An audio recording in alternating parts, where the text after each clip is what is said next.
A little bit quiet today. People are sleeping. People are out partying, so they might come in and bust us up, but we're going to get it done shortly, so it doesn't matter. Thoracic outlet syndrome is when we have compression of the nerves or muscles, maybe damage to the muscles, maybe inflammation of the muscles, maybe compression of the nerves or blood vessels that travel in the thoracic outlet, that is around this region between the clavicle and the first rib, right? So we'll get to everyone in a second. Thanks for hopping on. So, why am I talking about this? Well, someone I know has it right now, and we're going through treatment for them. But also, a lot of people get these symptoms of numbness, tingling, burning, maybe a little muscle weakness, some pain in certain parts of the hand, and it could be due to a peripheral nerve entrapment like carpal tunnel syndrome, for example. It could be due to a nerve root issue, a radiculopathy, that just means damage, irritation of the nerve that leaves the spinal cord through that fancy hole we call an intervertebral foramen in the spine. Let's not get deep into that, but it could be at the level of the neck. It could be here that's causing the problem. It could be somewhere down here. There are a lot of ways we can get these types of symptoms. Okay, so what if you're somebody that is going through them? What are some common causes, right? So it could be from an injury. It could be from, say, whiplash or a shoulder injury, current or in the past. It could be due to hypertrophy of muscles. Maybe you gained a lot of size recently, and now you have compressed space here because the muscles grew, and they're compressing the blood vessels or the nerves that travel through the thoracic outlet. Maybe it's a congenital anomaly, something you're born with. Maybe you have an elongated transverse process, or that part that sticks out of the bones in your neck, right?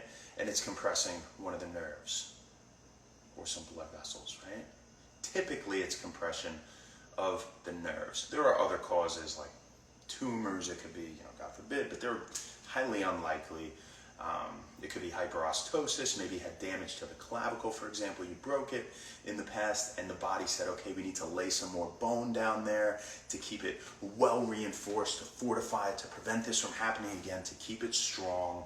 And that's compressing on the nerves. Or you could be pregnant, and that is causing compression as well, right? Anything that makes less space in that region. You could have an abnormally shaped anterior scalene muscle, right? So let's talk about what kind of travels through the thoracic outlet first, and maybe that'll give us a better understanding of what's really going on here. So we have the anterior scalene muscles. We have the middle scalene muscle, right? And those come from your neck, anywhere from C2 to C7, if you were curious, it doesn't really matter.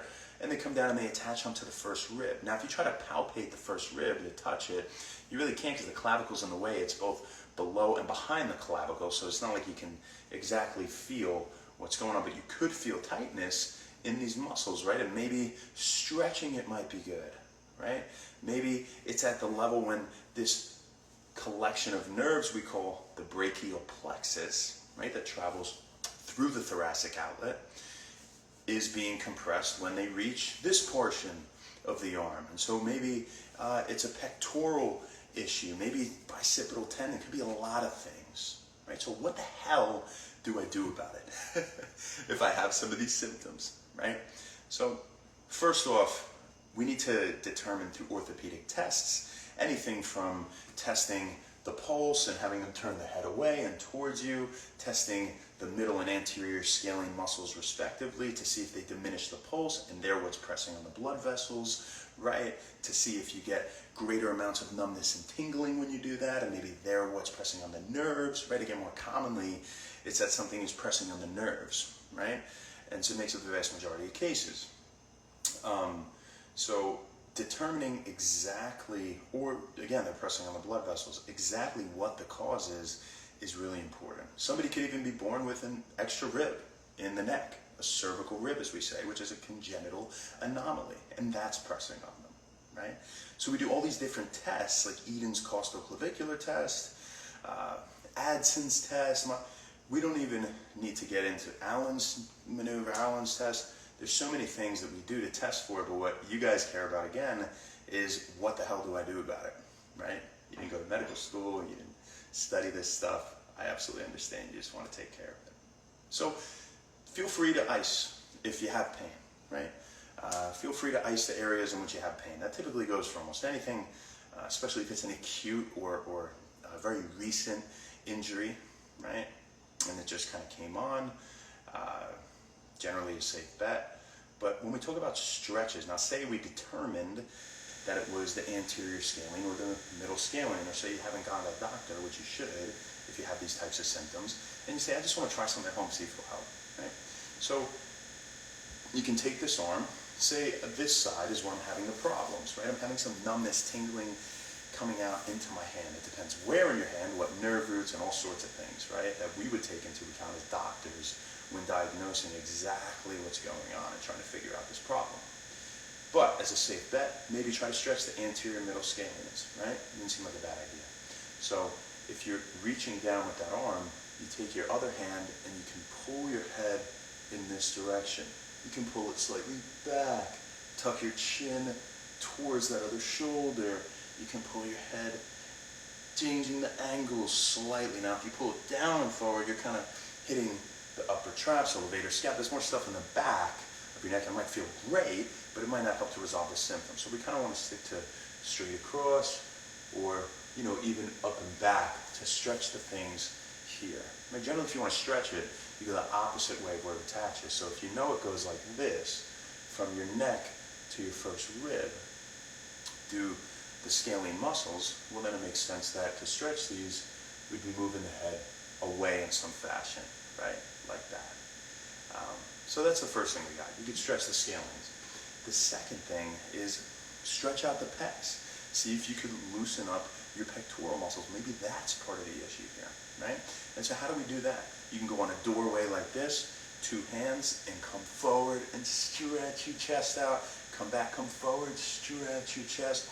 You can put one hand on the wall, and you can stretch like that. You can change the position of your palm, things like that. And finally, there's something called nerve flossing that we can do. So the median nerve distribution typically goes out to these lateral 3 digits here, right? And so if you have the numbness and tingling especially there, now again, it could be an issue with the periphery. There needs to be a lot of diagnostic work done to determine exactly what the problem is. We're not going to diagnose anything here at wendwellness. I don't know what's going on with any of you. We would have to see you. But if you want to floss the nerves, might get some movement in the nerves. Say it's compression of the nerves, and well, doesn't it make sense that like a guitar string, you'd want to kind of floss it up and down to kind of loosen things up around there, you know? It seems to make sense. So how the hell do I do that? Well, say we were doing it for, we'll do this side this time. Say it was this side, and you're going to bend your head away, you're going to put your arm out, and you're going to take your hand and flex your wrist forward, nice flat hand, and flex it back. Oh, I feel that. Forward, back, forward, back. You can even rotate the hand a little, whatever feels good. You can do stuff like that. But typically the recommendation is something like that, right? You can also put your arm up against the wall like this with a bent arm. So my arm's like this. If you can't see, I'll just do it like this. Pretend I'm on the wall, right? So my hand would be flat on the wall, but you guys can't see, so I'm going to show you. So say you were like this. Right? It's just the only spot we really have to do this. So we make do with what we got.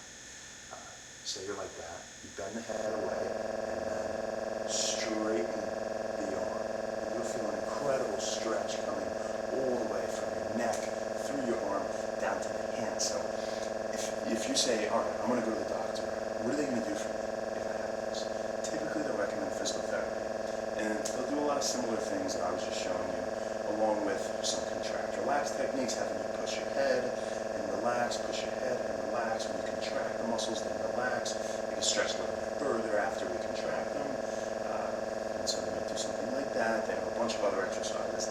I'm a chiropractor, I'm a physical therapist, but I know generally I work with a lot of PTs, so I know the types of stuff that they do for at least a wide range of things. And if your physical therapy doesn't work for you, they might recommend injections with, say, botulinum toxin. Then if that doesn't work and symptoms still persist, surgery is the last option. But as a general rule,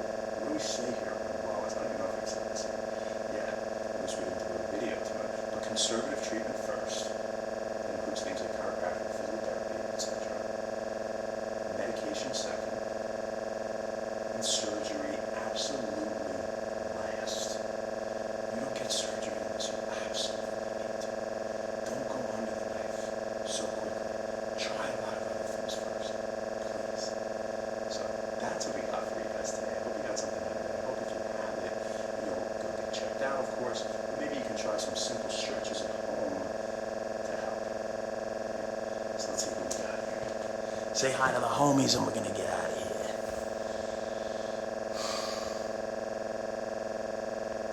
Manny, what's going on? How you doing? I'm excited to see all you guys. I just can't be that loud. James Costos, what's happening? Ron Theron, that's a cool name. Maxie, what's up, man? I can see you tomorrow. There we hang out. Can't wait. Dread Blood Moon, how you doing? Stephen Apple Blue, what's up, my man? When Sunny Gets Blue. J.K. Swar, Kima Jr., what's happening? Objective Observer. Thank you guys for hopping on. I hope you get something out of these. Thor Benousis, how you doing? Dwar Benousis. Brandon Malone, Braveheart Wrestler. Maggie what up, Meg? How you doing, girl? Tasme17, Kasprowski, Anthony Camillo, what's happening, my friend? J. Jamie, Making Me Fit. EEY0RE, how you guys doing? Dude Bro, 8181, Bray J. Michelle, you're hilarious. I know, it's been bad because I didn't work today. I didn't have to do it. I played some volleyball today in the water, and we actually won the tournament, and we fucking murdered everybody. It was really awesome. Joe 3602, we won a trophy. Maybe I'll post a picture as proof. Muscle Milk Mel, how you doing? Crystal, what's going on? Faraz, Little Cakey, The Real Ephraim B, Jacob Stud, Sean Kolb, how you guys doing today? I hope you've all had a fantastic day. Hey, I'm doing great. I thought you were going to say, where am I? I'm in Indiana, if you guys are curious. Got a big long lake. That's the name of it. I Grease Jr., what's up? Just telling the truth, too. I hope you always tell the truth. It's a weak man or woman who feels the need to lie. So, good for you. Have a fantastic rest of your night. Thanks a lot. Happy wellness. We'll see you tomorrow.